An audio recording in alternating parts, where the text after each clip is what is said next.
I'm Jay Thomas, and welcome to Rides. This show looks at anything that has an engine and a story told by the owners.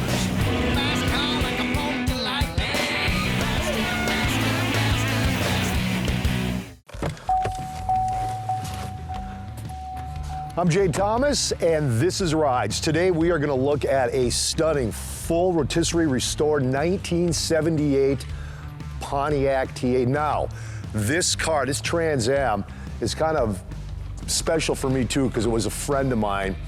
It was his car since he was in high school. It's like 15, 16 years old when he bought it. His name's Paul McCollum, and he passed away here not too long ago. And this Trans Am was his baby. He never got rid of it. He had it fully restored a few years back, and when he passed on, he passed his cars off to family members. Hanging out with me is my buddy, Kurt. Hi. Kurt, how you doing? I'm doing good. Kurt is not the owner, but Kurt is the man responsible for this stunning restoration. You don't mess around. I mean, you do it to a T. If you climb underneath this car, Kurt, it looks like it rolled right off the factory. Yeah, I've done several concours restorations, and that's the way Paul wanted this. He wanted it back the way when he bought it. He wanted exactly how it was, undercoating exactly the same, everything, so that's what we did. Kurt, how long was the restoration on this car? So we started off kind of slow and we're poking along, and then one day Paul came to me and he walked into the shop and he had kind of a long face, and I said, "What's up?" And he goes, "Well, I got bad news," he said. "I just found out I got cancer." I called the other customers that I had in the shop and I said, "You know what, I got this car in there, the guy's got cancer. He'd like to get it into Topper's Car Show." Everybody went, "Do it, get it done." So we did, we brought it in and we just hit it hard and we wrapped it up in just a matter of months. So we got it together and we got it into Topper's, and Paul was able to see it at Topper's Show.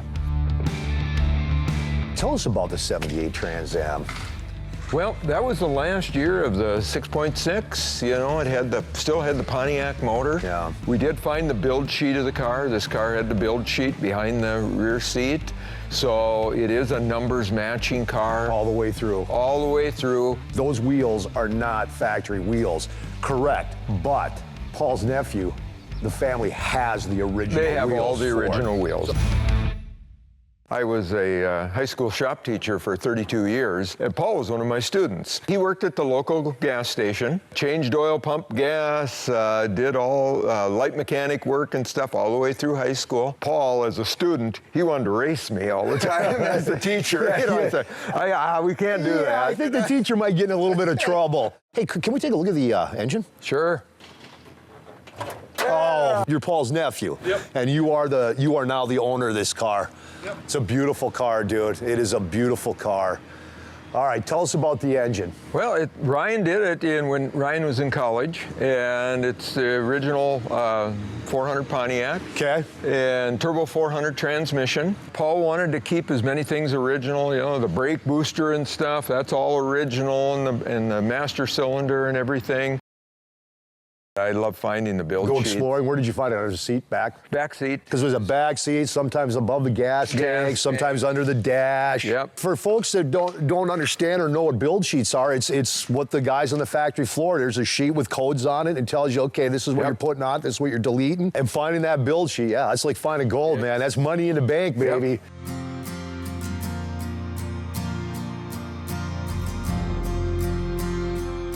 It's a family heirloom, man.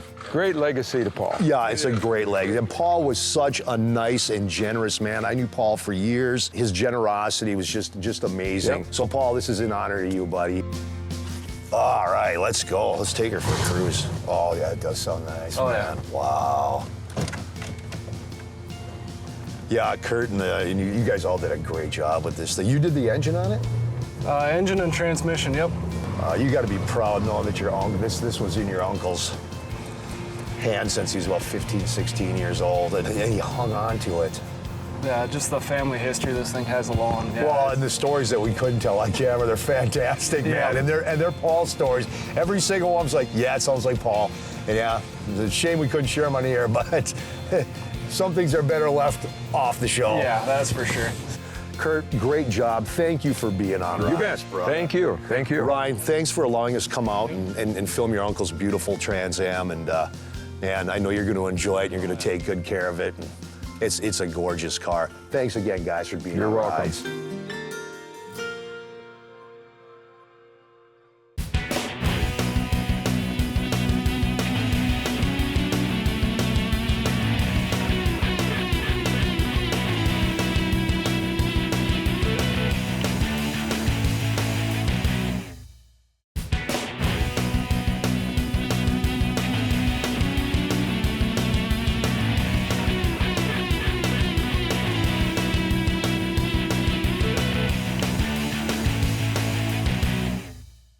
All right, we're back in Minnesota for rides again, guys. And the story on this is Bruce got this when he was 15 years old now. He still has this truck, and there's some great stories he's going to share about it. Bruce.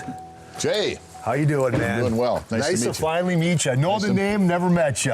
Nice to meet you. I've been trying to get this truck on rides for a few years, and we finally get to do it. Last name is Quick. Yeah. I think maybe we'd be doing like a muscle car or something. You know, like the last name. We're doing a 1951 International, what is it, an L110 series? You got me. It's red. It's a gorgeous truck. Tell us the history on this, Bruce. My dad and mom owned a grocery store in a small town of less than 200 people. We used to take stuff to the dump ground, the landfill, before there was laws prohibiting that. And if you put rotten tomatoes or whatever in the back of your station wagon, your car stinks. Yeah. This farmer out here has got an old International sitting in the trees that needs a water pump. Dad picks it up for $50. $50. What year was that? That would have been 1966 or 67. So I drove it through high school, and I kept telling my friends at college, I went to NDSU, that I had this old truck. And they said, "Oh, prove it."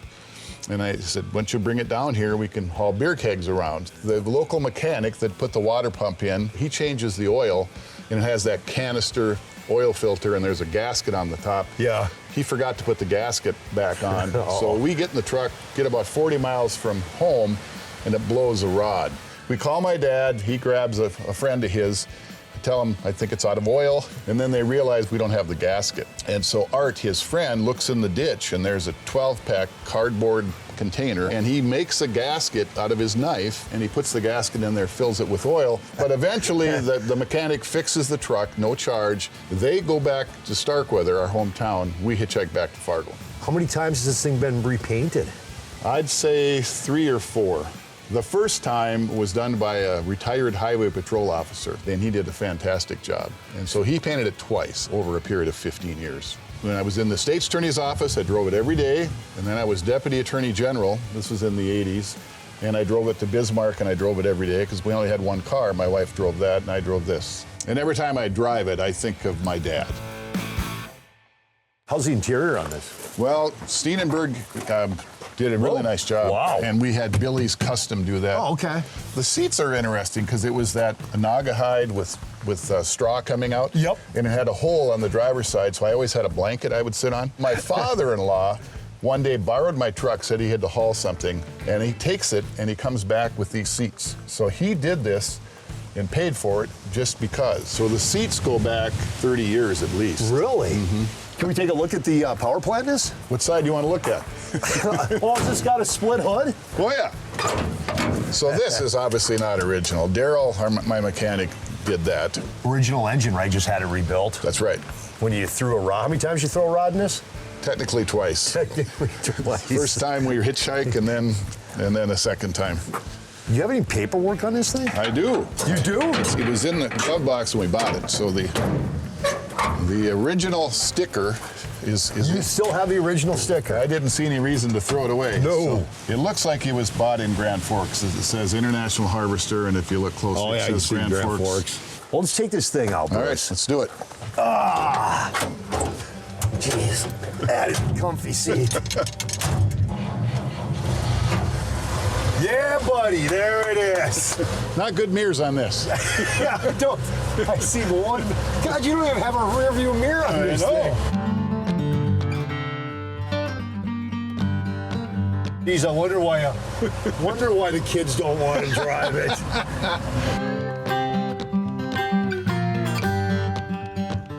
my neighbors get a kick out of this. They're always waving at me. Are they?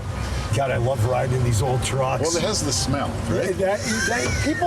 People that don't understand vehicles, when you say that to them, No, it's or they true. go, you always talk about the smell. What's it smell like? You can't explain it, but it instantly absolutely brings true. back memories. It does. It really does. So I've driven this to Bismarck and drove it out there for 4 or 5 years, and I drove it to our hometown a couple times. And What kind of gas mileage does this thing get if you're going to like Bismarck? not great. Not great.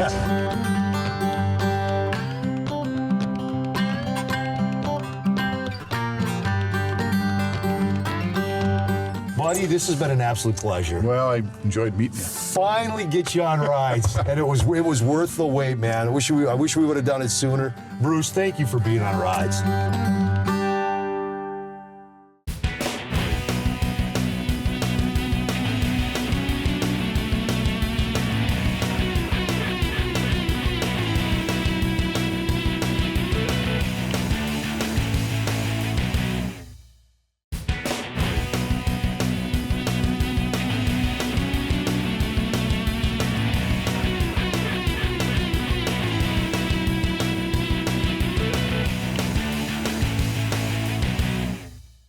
Today, we are going to check out a Tesla Cybertruck.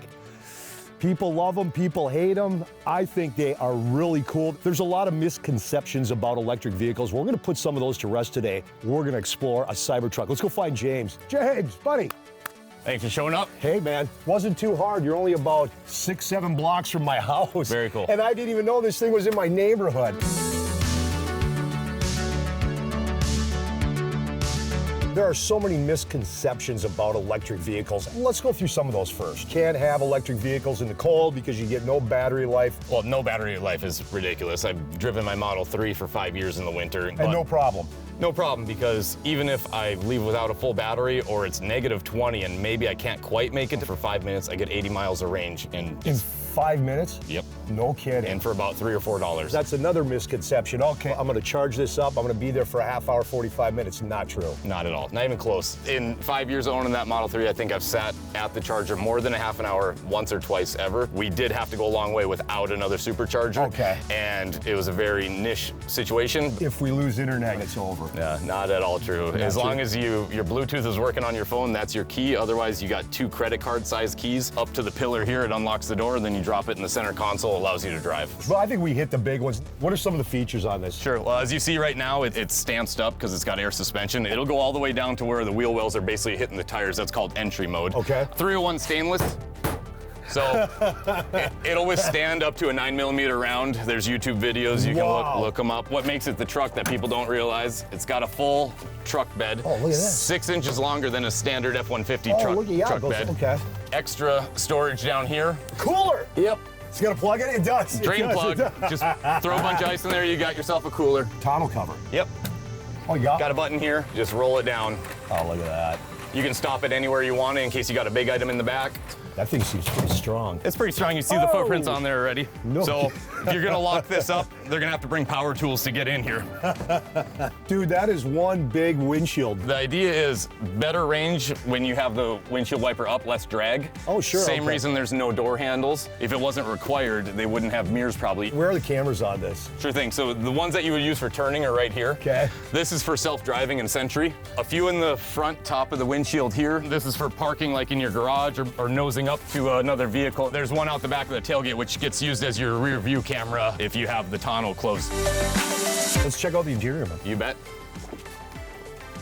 A steering wheel and a big computer screen. Yes, sir. That's it? That's your controls. How is this big truck with this tiny little steering wheel?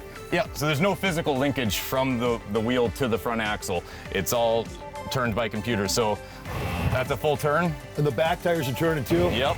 Wow. Allows for really tight turns. It's got the turning radius of my car, and it's in this big old truck. And that door opens 90 degrees. You can open it even further yet. Keep opening it, yep. So you can slide really big stuff in there. So like most trucks, those seats go up. Don't get me wrong, folks. I love my combustion engines. I do. I love my hot rods. But this electric vehicle technology is something else. This has been an absolute blast. It changed my mind. There's just so many misconceptions out there. So you've had 5 years with these things, and you've got no complaint. Yeah. Well, evidently not. If it was that bad, would you I would have bought a would I get that? Cybertruck. Yeah. One more thing we gotta do. Can Yeah. we take this thing for a ride? Absolutely. How do I get in, James? Push the button hard that lights up. Now grab the door. Oh, this is cool. There's no noise, quiet. dude. I'll You do it. can, I mean, the power is right now. And here's that one pedal driving. I have a stop sign. I'm just letting off. I'm not braking. So I'm just gonna Just roll like up to that, it. huh? Yep. Okay, your head's gonna go back a little. Okay. Holy, are you kidding me? What the hell? Dude. This is 0 to 60 in 4.1. The one above this is 2.6. So it can 0 to 60 in 2.6 seconds. in the other tri-motor one. version. Yep. So we're just regen braking here. We should be able to do a legal U-turn up here. Because this has got four-wheel steering. Yeah, and I'm not gonna have to go way right. I can just be normal lane distance. Sorry. Oh, I can thanks for barely grab the dash. The G-forces are something to fight. I am in love with this thing, dude. It is so flippin' cool. When you launch this thing, the G-forces just slam you. I gotta tell you, James, I am so glad we got to take some time to get you on rides because I want people to see these things. Absolutely. Some people don't like them. They think they're ugly. They just don't like electric. I get that. I think the truck I get looks that. cool. But the features and what it can do, it's incredible. James, thanks for being on rides, Absolutely. man. Thank you.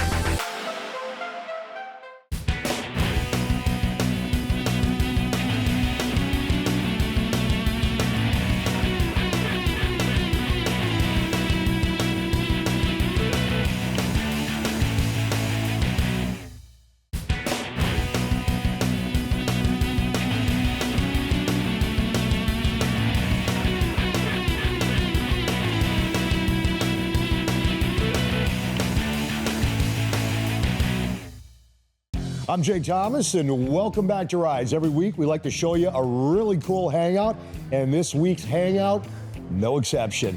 Don, we love coming out here because you always have great stuff. This time, though, we're going to feature you as one of our hangout segments, just where you and the guys come and hang out and show off your stuff. Great cars, great signage. Can we walk and talk? Oh, yes. Don, this car's world famous. Dave Kindig built. This is the world famous Mischief. Don, this one, I've been trying to get this off you for years, man. It ain't happening. What's the story, Don? Story is on this, my cousin bought it brand new, and he offered to sell it to me. He came back for my grandpa's funeral and went home and drowned in his speedboat the next day. So then the car came to me. And you've had And it I've ever- never sold it. The only thing that I ever did to it is I put aftermarket wheels and tires on it. And of course, if you were a hot rod guy in the 70s, you gotta have headers. Yep, And you gotta have an Holly carb on it. yep, and this has it. That has it. All right, let's talk about this stunner too. This is gorgeous. This is a 57 Buick Caballero. It's called Dorothy because the gentleman that built this car is Oz Welch. And he's a famous builder out of California, and I always wanted a car that was built from California. So the color is Dorothy ruby red slippers. It's stunning.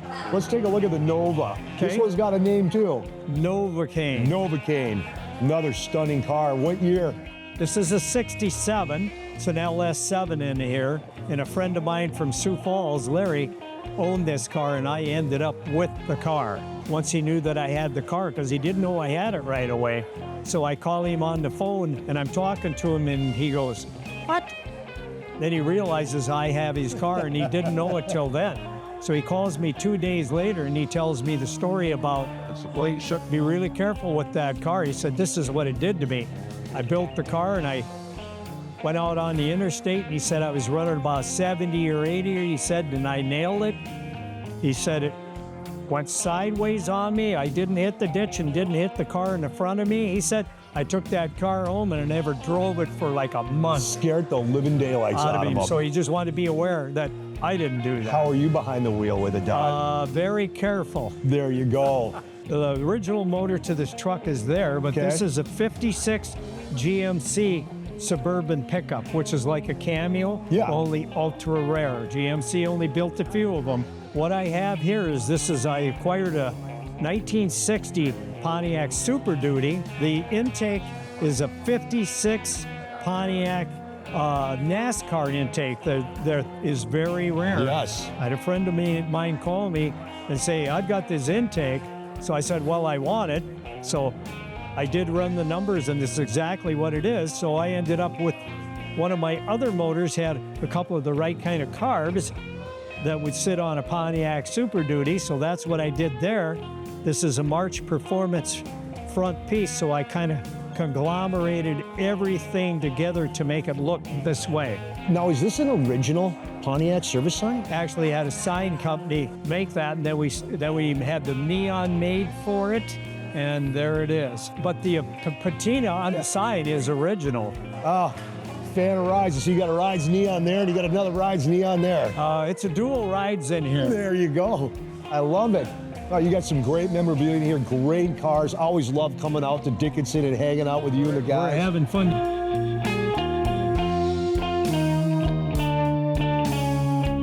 No, great hangout, man. You even got a kitchen in here where people can come if you want to make something to eat. You can go eat in the kitchen, hang out. Great signage, great memorabilia, great cars. Don, thank you for being on Rise. Hey, if you have a cool story that involves a car, a motorcycle, a boat, heck, anything with an engine, we want to hear about it. Just go to rideswithjthomas.tv, send us a picture with your story, and your ride could be featured on the show. And don't forget to visit the merch shop where you can get all your Rides gear. From everyone here at Rides, thanks for watching, and we'll see you next time. Let's go for a ride. Let's do it. Is this thing going to start? I don't know. Hey, if you want to be on Rides, it's real easy. Reach out. We've been trying to get this truck on the car for years. The car is absolutely stunning, and if you want to, I don't know which camera to look at. They're here relaxing already, having a smoke. I thought for sure we would kick their butt getting here. You guys could push, right?